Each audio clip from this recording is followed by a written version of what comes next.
d'Égypte à la une. On commence avec le président Abdel Fattah el-Sisi qui a reçu ce lundi la présidente hongroise Katalin Novák en visite au Caire. La cérémonie officielle d'accueil en l'honneur de la présidente hongroise a été solennellement organisée au palais présidentiel de l'Ittihadiyya. Le président et son hôte ont entamé ensuite une session de pourparlers.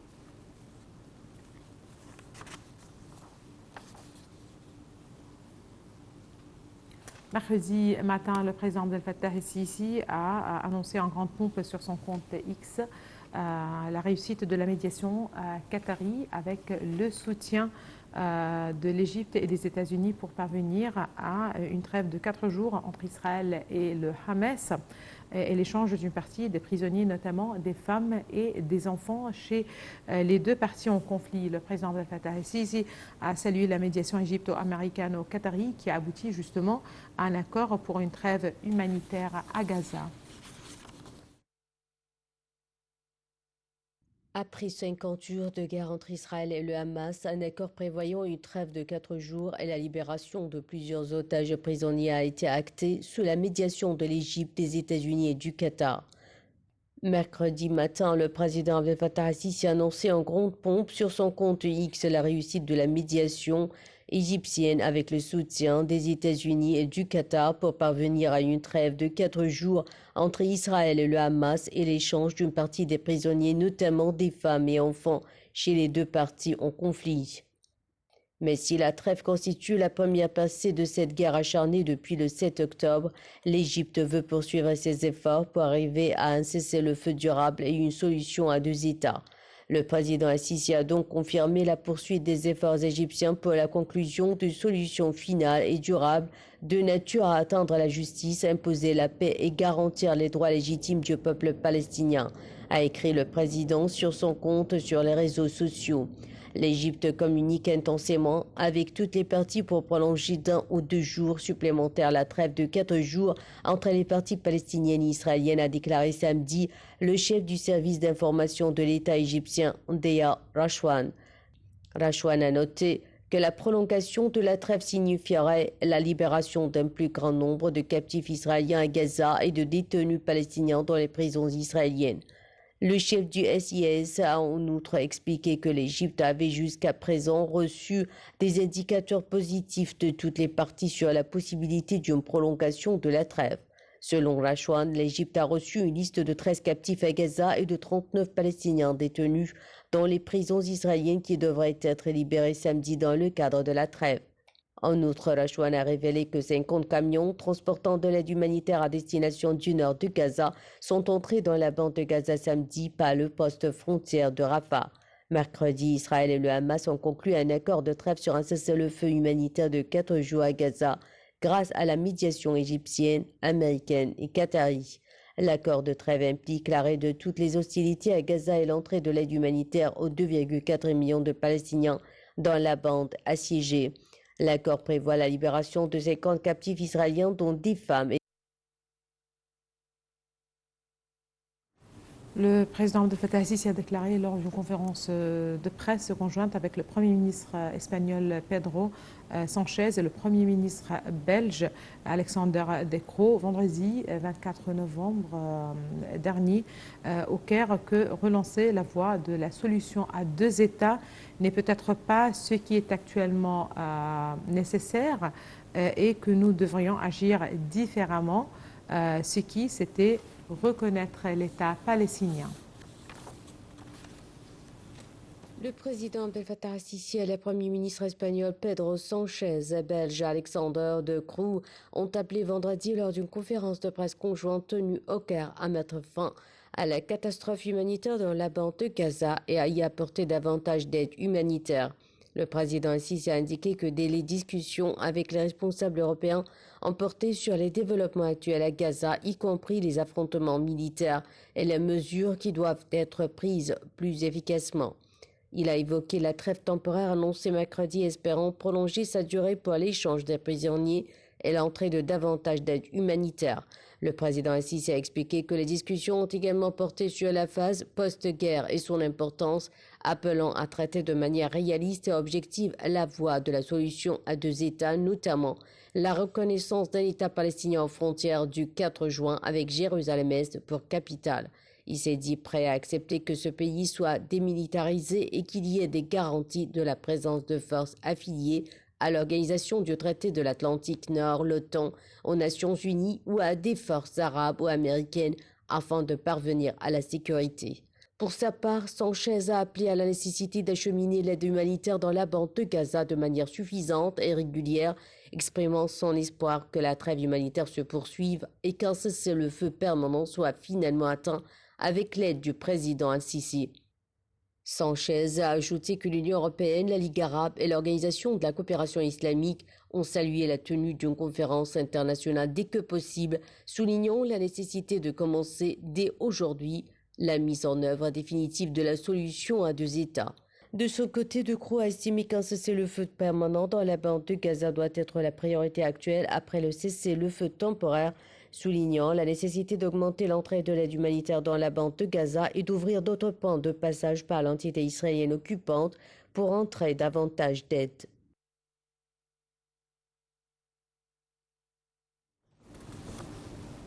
Le président Abdel Fattah el-Sisi s'est entretenu samedi au Caire avec Tanja Fajon, vice-premier ministre et ministre des Affaires étrangères de Slovénie, et Caro Cravino, ministre des Affaires étrangères du Portugal.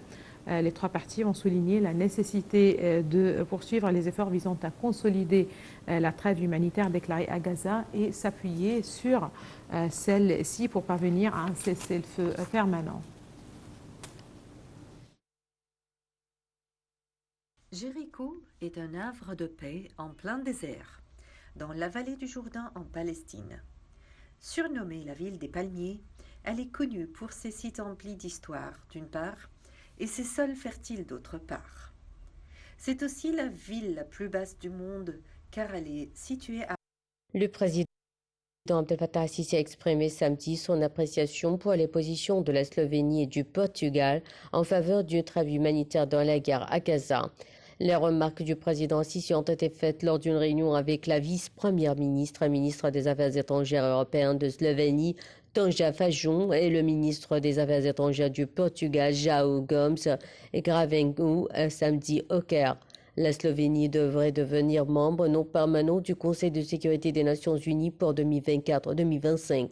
Selon le porte-parole de la présidence égyptienne Ahmed Fahmy, les parties slovènes et portugaises ont salué la trêve humanitaire déclarée dans la bande de Gaza grâce à la médiation égyptienne.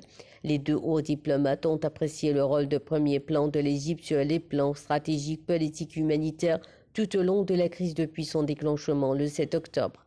Au cours de la réunion à laquelle a participé le ministre égyptien des Affaires étrangères, Sameh Shoukry, un consensus est dégagé sur la nécessité de poursuivre les efforts pour consolider la trêve et de s'appuyer sur elle pour parvenir à un cessez-le-feu permanent.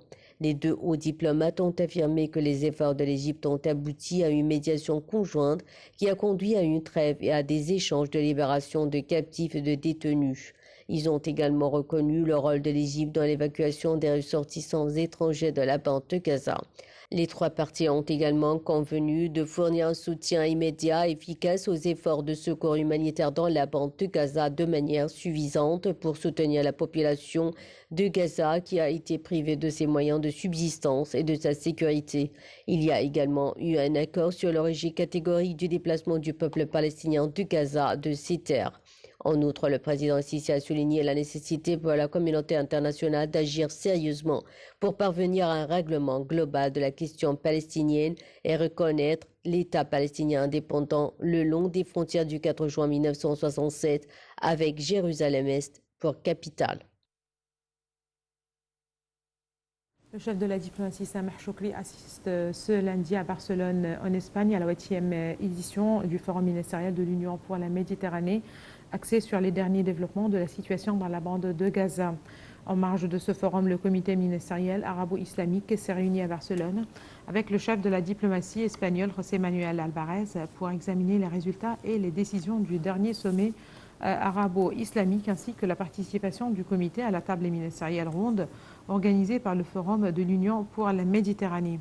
Chokri devrait également se rendre mardi à New York pour assister avec le comité ministériel à la réunion d'information périodique du Conseil de sécurité sur la situation au Proche-Orient.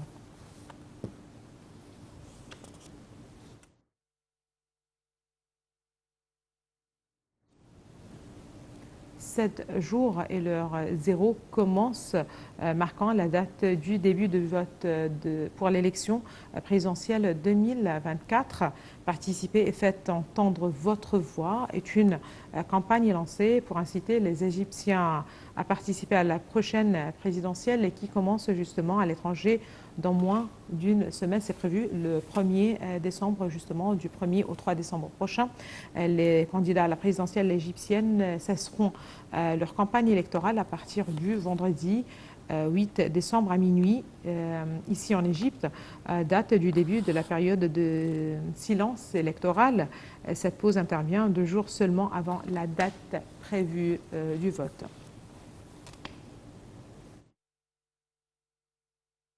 Le processus de vote en Égypte devrait commencer le dimanche 10 décembre et se poursuivra pendant 3 jours consécutifs jusqu'au mardi 12 décembre. L'autorité électorale nationale a finalisé l'impression de plus de 67 millions de bulletins de vote correspondant au nombre d'électeurs éligibles, selon la base de données des électeurs.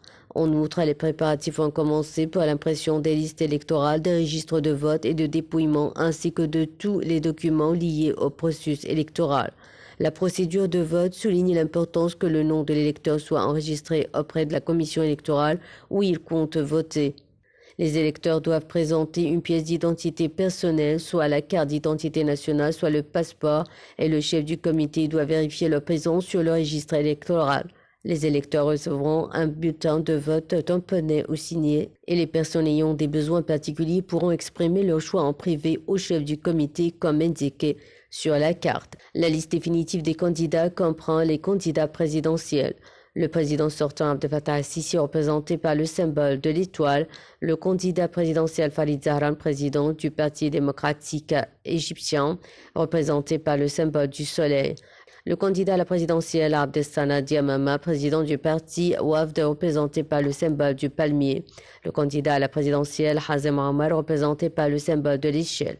La campagne englobe toutes les activités entreprises par les candidats ou leur équipe de campagne, y compris l'accrochage de banderoles, la tenue de séminaires, de conférences, les apparitions dans les médias visuels, audio, imprimés, électroniques et l'engagement sur les plateformes de médias sociaux. Ces activités visent à convaincre les électeurs du programme électoral de chaque candidat. L'autorité électorale nationale dirigée par le président Hazem Badawi a établi des lignes directrices et des interdictions en matière de campagne électorale. Le plafond des dépenses pour le premier tour est fixé à 20 millions et à 5 millions pour le second tour. Les candidats sont autorisés à ouvrir des comptes bancaires à la banque Misr ou à la banque Al-Ahli pour suivre les dépenses de campagne. Ils ont également autorisé à recevoir des dons de particuliers égyptiens uniquement dans une limite maximale de 2% des 20 millions alloués aux dépenses. L'autorité a interdit l'utilisation de symboles religieux dans les campagnes électorales, ainsi que l'utilisation des lieux de culte, des universités, des bâtiments gouvernementaux et des transports publics à des fins de campagne. En outre, il est interdit d'utiliser les bâtiments, les installations et les moyens de transport et de communication appartenant à l'État à des fins de propagande électorale. Les titulaires de fonctions politiques et les hauts administrateurs de l'État ne sont pas autorisés à participer à toute forme de campagne visant à influencer positivement ou négativement les résultats des élections. Le Forum mondial de la jeunesse a lancé une initiative intitulée La jeunesse pour faire revivre l'humanité en signe de solidarité contre justement les conflits armés qui ravagent dans plusieurs pays à travers le monde. Pour rappel, le Forum mondial de la jeunesse est une ONG, organisation non gouvernementale internationale, fondée en 2017 et basée à Sharm el-Sheikh en Égypte.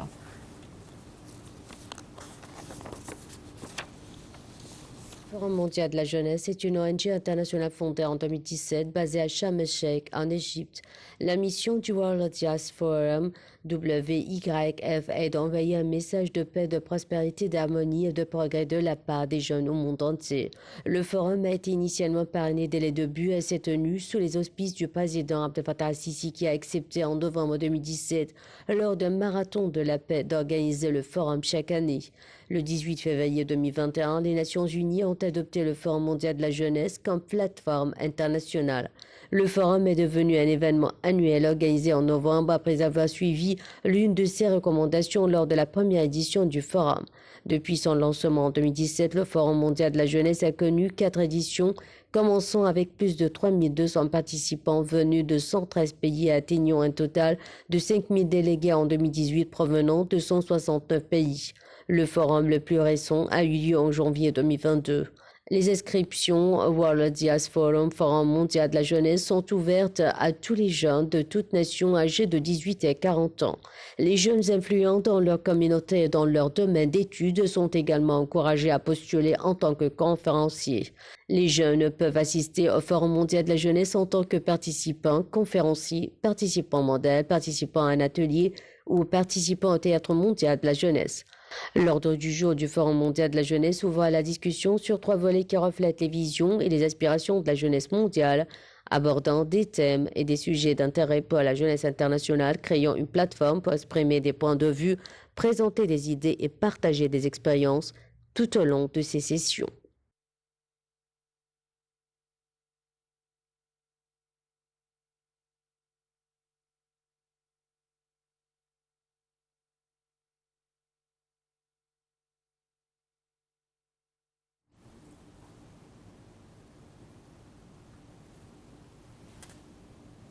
Et là, on termine avec le Grand Musée égyptien qui organise une exposition unique en son genre intitulée Toutankhamon, une expérience interactive. Cette exposition organisée en partenariat avec la fondation espagnole Madrid Artes Digital durera justement 3 mois. Une expérience éblouissante et inoubliable grâce à une exposition interactive. Le visiteur peut se voir dans la vie du légendaire Toutankhamon. Il s'agit d'un merveilleux voyage audiovisuel de plus de 3400 ans d'histoire. C'est une invitation pour découvrir les merveilles et les secrets des trésors du roi enfant. Les histoires commencent ainsi depuis la création d'Héliopolis et ses mythes jusqu'à la découverte du tombeau de Toutankhamon. Cette exposition vise à offrir une perspective éblouissante sur l'histoire de la civilisation de l'Égypte ancienne. Dès sa création, selon le communiqué de presse du GME, ce genre d'exposition est organisé pour la première fois en Égypte. L'exposition qui a ouvert ses portes au public cette semaine coïncide avec le temps où la tombe du roi Toutankhamon a été découverte il y a plus d'1 siècle par l'égyptologue britannique Howard Carter en novembre 1922. L'exposition lancée en Espagne en novembre 2022 par Madrid Artes Digitales a réalisé un grand succès en attirant plus de 300 000 visiteurs en seulement 8 mois. En plus, l'exposition a également remporté de nombreux prix prestigieux.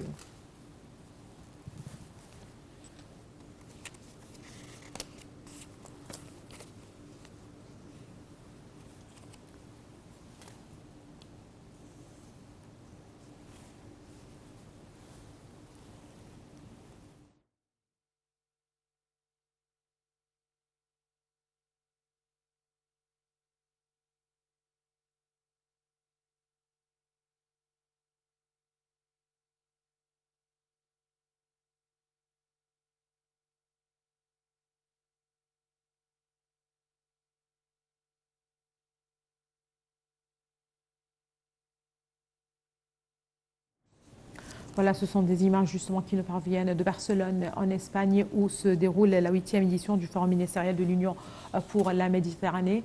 Je rappelle que le chef de la diplomatie, Sameh Choukri, assiste justement aux travaux de ce forum axé sur les derniers développements de la situation dans la bande de Gaza.